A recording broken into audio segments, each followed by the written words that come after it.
Bien le bonjour, chers amoureux de la physique. Aujourd'hui, on va parler d'un nouveau phénomène, le phénomène d'interférence des ondes lumineuses.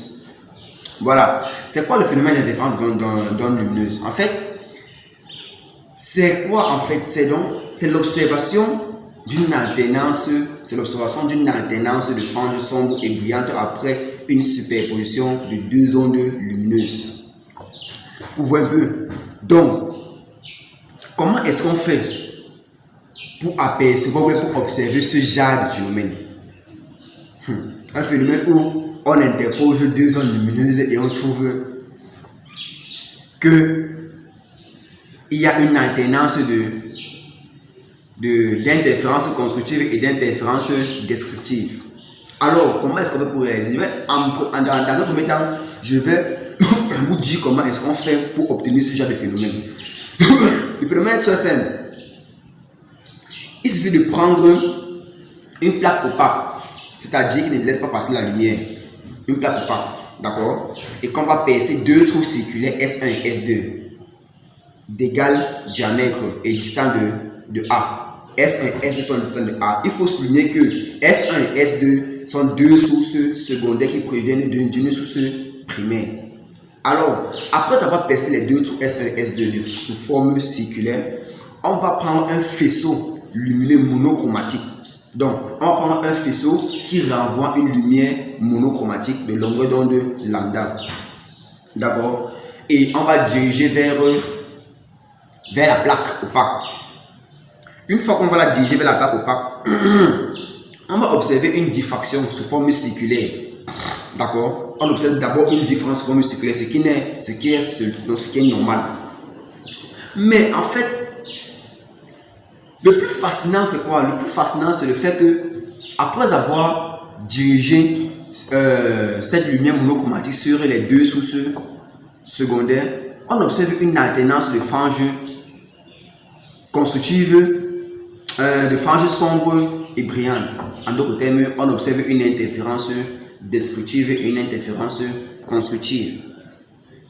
Mais on se pose la question, mais comment c'est possible? Ça se passe comment? C'est ça le plus étrange. Et vous savez bien que lorsqu'un physicien observe ce genre de truc, lui il veut expliquer. Et l'explication ne sort que par des formules mathématiques, simplement. Alors, je pense que vous avez bien compris ce que c'est que le phénomène d'interférence d'ondes lumineuses. En fait, si vous n'avez pas bien compris, ce n'est rien d'autre que la superposition de deux ondes lumineuses qui aboutissent à une succession d'alternance de franges, soit sombres, soit brillantes. C'est de ça qu'on va parler aujourd'hui. Comment est-ce qu'on fait pour obtenir ça? Je vous ai donné le mode expérimental, à vous d'aller expérimenter. Maintenant, je vais vous interpréter ça théoriquement.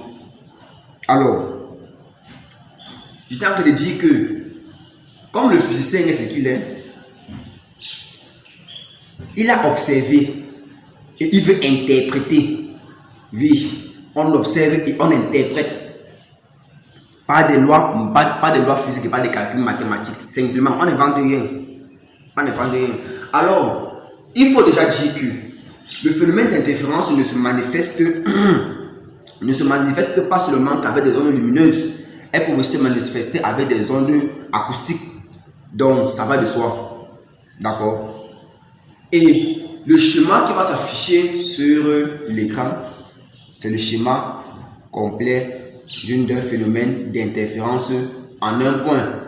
Donc, vous allez voir que, comme ça s'affiche là, une source primaire donne naissance à deux sources secondaires qui vont donner naissance à une alternance à une frange soit sombre soit brillante en un point de l'écran distant de grand D. Ok, j'espère que vous avez bien observé le schéma, parce que on va continuer avec l'interprétation mathématique du physicien. Déjà, on observe que les ondes se propagent. Déjà, on observe que les ondes se propagent à partir de deux sources. De deux sources secondaires. S1 et S2. D'accord? Ils se comportent comme des sources ponctuelles, bien sûr, puisque on va essayer de négliger la source primaire. Donc, S1 et S2 se comportent comme des sources secondaires identiques, oui. Alors, elles doivent vibrer à la même fréquence. Elles doivent vibrer à la même fréquence. Et il faut souligner que lorsqu'on parle de franges, lorsqu'on parle d'ondes lumineuses, on parle en fait de franges. Franges sombres, soit franges brillantes. Simplement. D'après le phénomène d'interférence, les ondes lumineuses, d'après le phénomène d'interférence, correspondent à une alternance de franges sombres, franges brillantes. Ok. Là, je vous ai un peu parlé un peu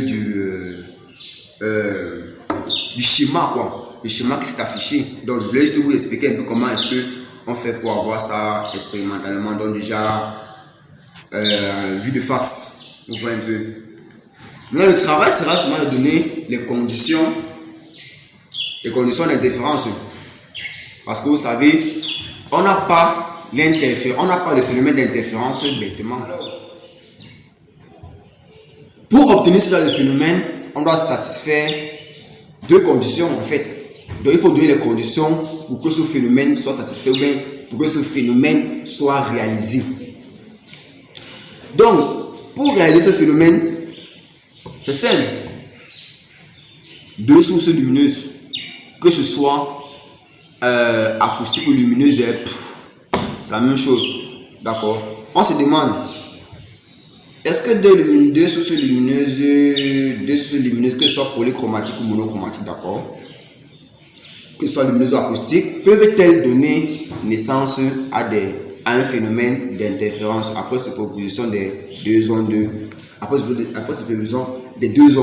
En fait, c'est non.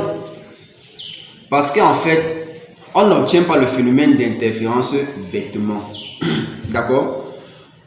Il y a certaines conditions qu'il faut remplir pour obtenir un phénomène d'interférence. Voilà. Et c'est quoi ces conditions? En petit 1, on va dire que elles doivent